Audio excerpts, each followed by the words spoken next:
Good day, you are welcome again to my page. Still on the topic of property transaction. We have noted before in our previous video, I implore you to go look them up and please subscribe to my YouTube channel and also follow us on this Facebook account, on this Facebook page. Now, we have noted before in our previous videos that in engaging or undertaking a property transaction, it was important to engage a lawyer so that you get the right things done. And we observed that the lawyer was to undertake a search of the title documents in order to be able to advise you appropriately.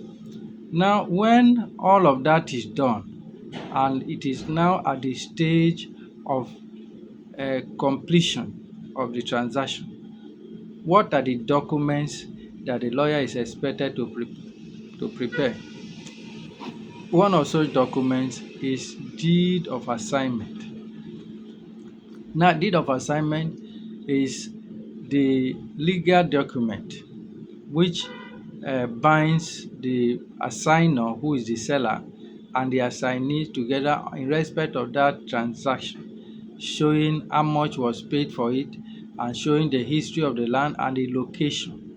So it's important that this document is prepared to cover the transaction, and in preparing it, it's also important that the lawyer involved should also ask for the necessary history of the land, and the history of the owners, so that those can be covered in what is called the reciters in the deed of assignment, because this is the history of the transaction, and it will be wrong to just put one or two pages of paper without these histories.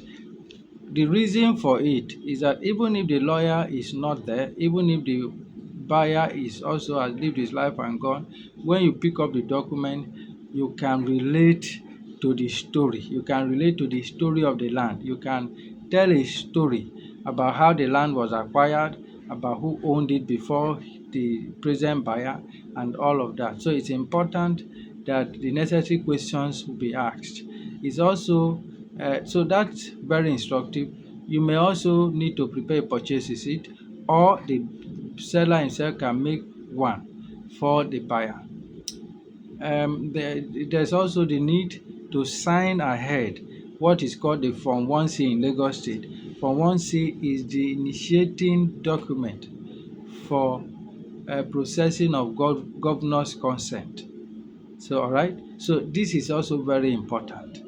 So, that is one of the other things that you are going to obtain. And if it's a property already covered by a CFO, after that, it's advisable that you proceed to go and register to pursue governor's consent, because by law, until the governor's consent is obtained over that transaction, the transaction is inchoate and it is almost like you have not even started at all. So it's important, because where in your delay a legal interest is created on that land, it will take priority over your own equitable interest on the land, because the implications are that until you have obtained your governor's consent over that transaction, the best interest you have acquired, even after you have paid so much for that land, is an equitable interest. And an equitable interest is inferior to a legal interest. So what is a legal interest? A legal interest is also an interest created over that land by maybe another purchaser who has paid money but went ahead to obtain governor's consent.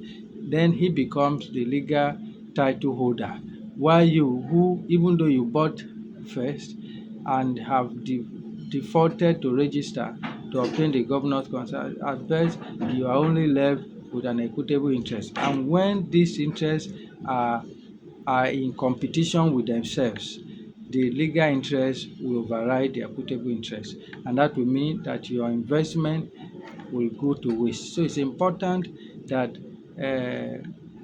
consent is processed in order to give you priority and legality in that land. You are welcome.